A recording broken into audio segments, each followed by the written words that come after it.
All right, guys, welcome back. Sorry it's been a little while since we've been on. COVID kind of hit us. We got put on quarantine, but we're back and everything turned out great.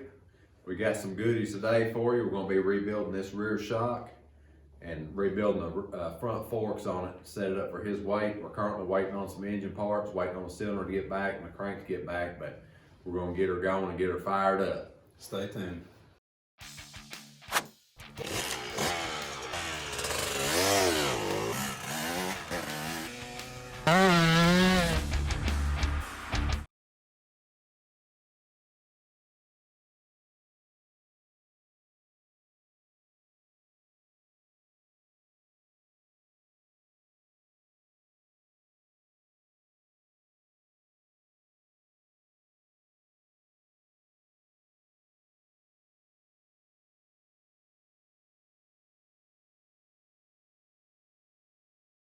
All right, while the shock's still bolted up, we'll go ahead and loose these spanner nuts.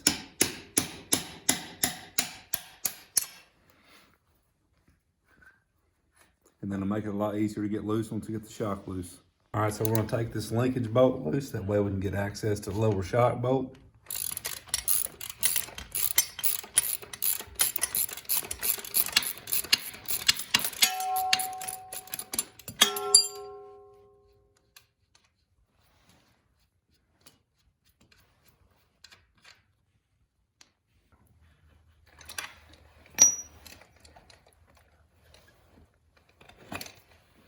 Now we can get access to the lower shock bolt. Next step, what you're going to do is you're going to take this bottom shock bolt loose.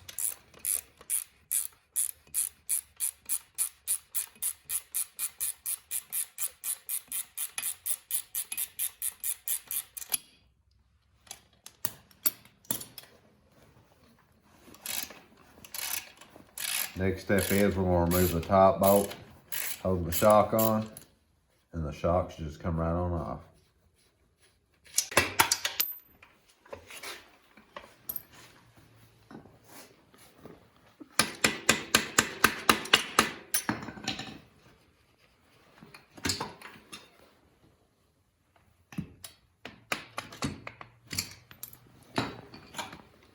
Just like that, the shock is out.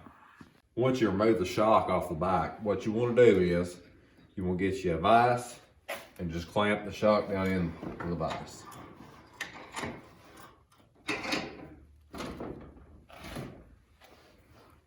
All right, now the shock's mounted up in the vise, we can go ahead and take the tension off the spring.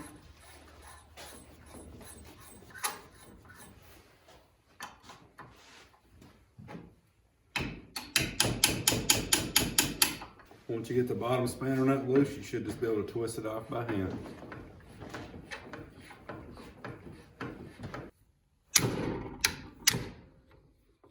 Let's give her a few gentle taps so we can get to that C-clip. Once you get to the C-clip, get a pick and just pick off the C-clip.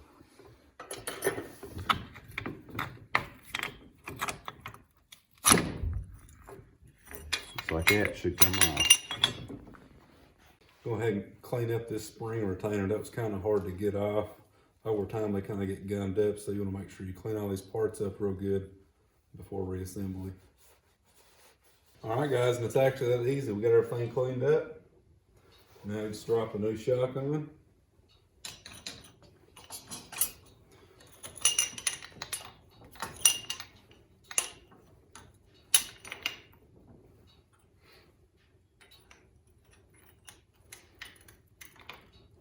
Pop the ring back on.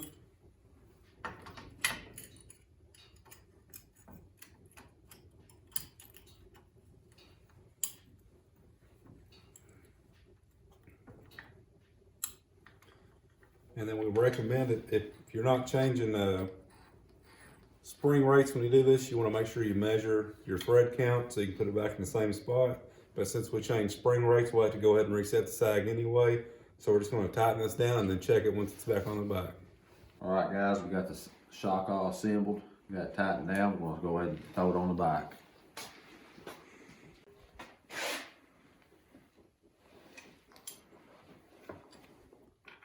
First step is put your top bolt back in. Take your bottom bolt back in.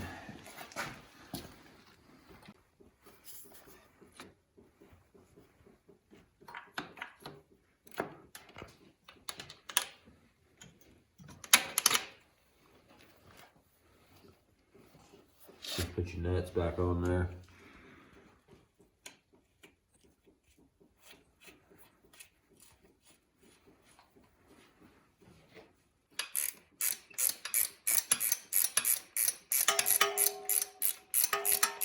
We'll tighten this bottom bolt up first, and you can put your lower linkage back together.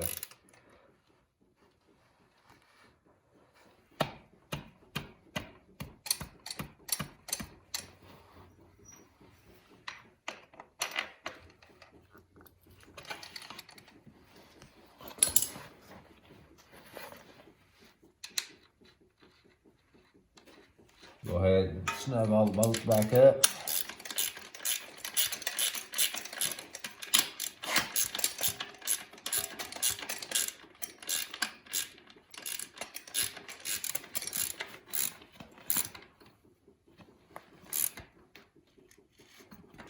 Don't forget to tighten the top bolt up for your shock.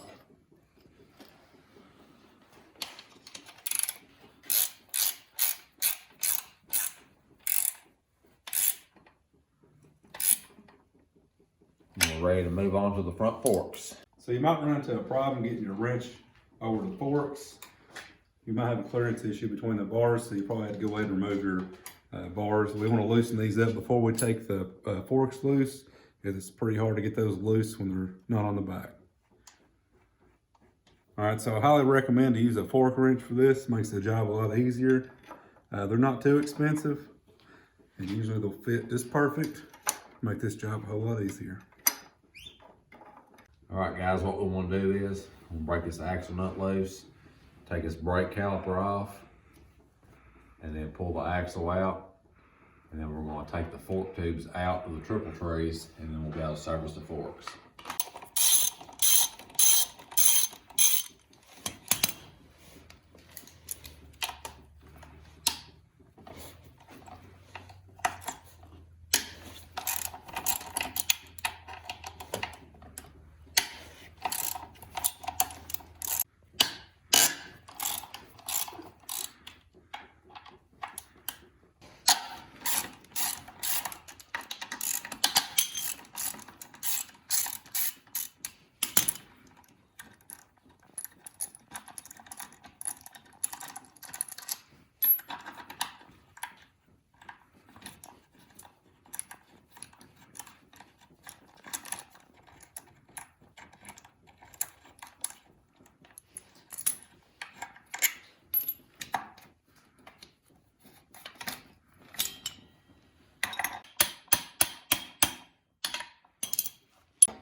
We'll break these cable guides loose, pull those off, and then you should be able to loosen the 4 bolts holding up the triple trays, and the fork should come right off.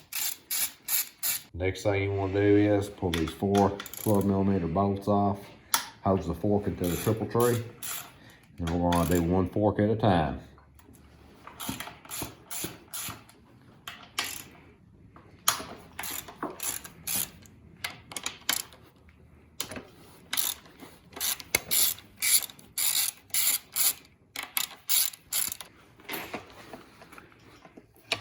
I did a pry on them.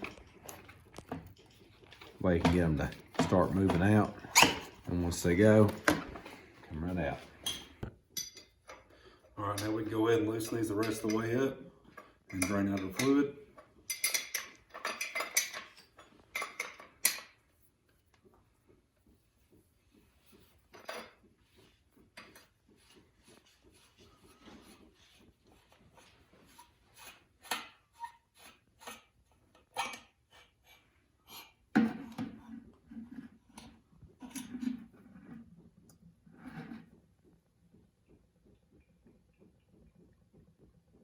All right, before you take these apart, you want to go ahead and loosen your clickers all the way up. A good idea to go ahead and count how many it turns, that way you can put it back to the same spot. All right, go ahead and put the fork in the vise. Recommended vise, you don't have to have it, but it makes the job a lot easier. These have a 21 mil nut, so we'll go ahead and break that loose.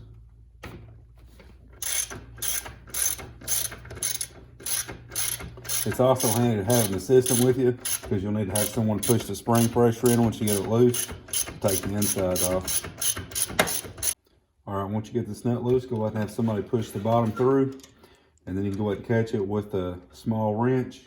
They make a special tool, but you can easily use a wrench. And then we'll go ahead and separate this bottom adjuster from the rod.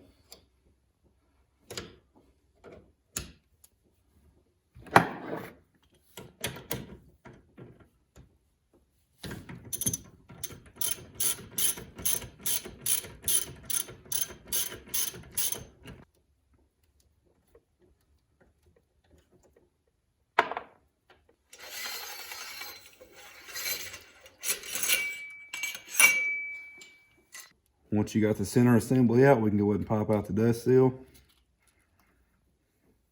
And then there's a small retaining clip on the inside. You want to go ahead and pop that out.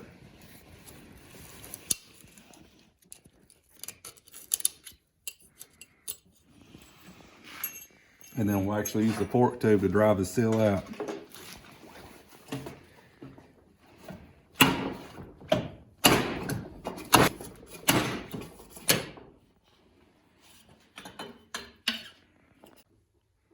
All right, we can go ahead and start reassembling. We got everything cleaned up. It's best if you got an owner's manual. I just want to show you the order everything goes. But for this one, we're going to do the bushing, the washer. Make sure you have your seal orientation correct.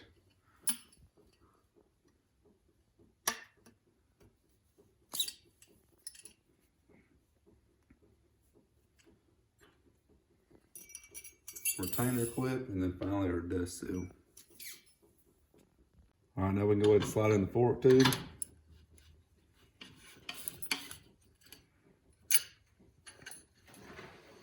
For this job, you really need a seal driver. They're not too expensive, nice specialty tool to have. Just gonna use it like a slide hammer and just press that seal in. You want to look and make sure you get the seal past the clip groove. That way we can get the retaining clip back in.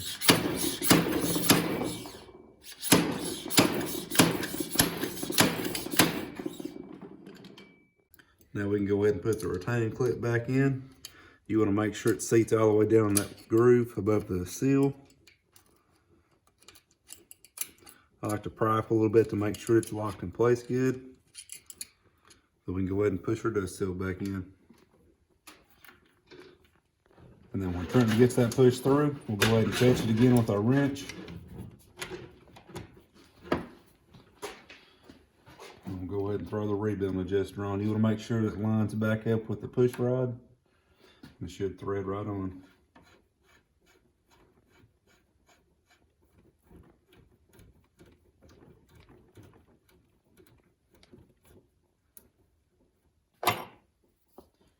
We'll make sure we get it good and tight.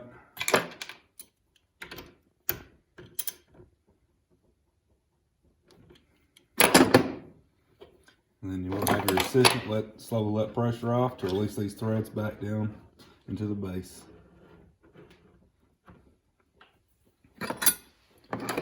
And last step, we'll just tighten up the rebuild adjuster into the tube assembly.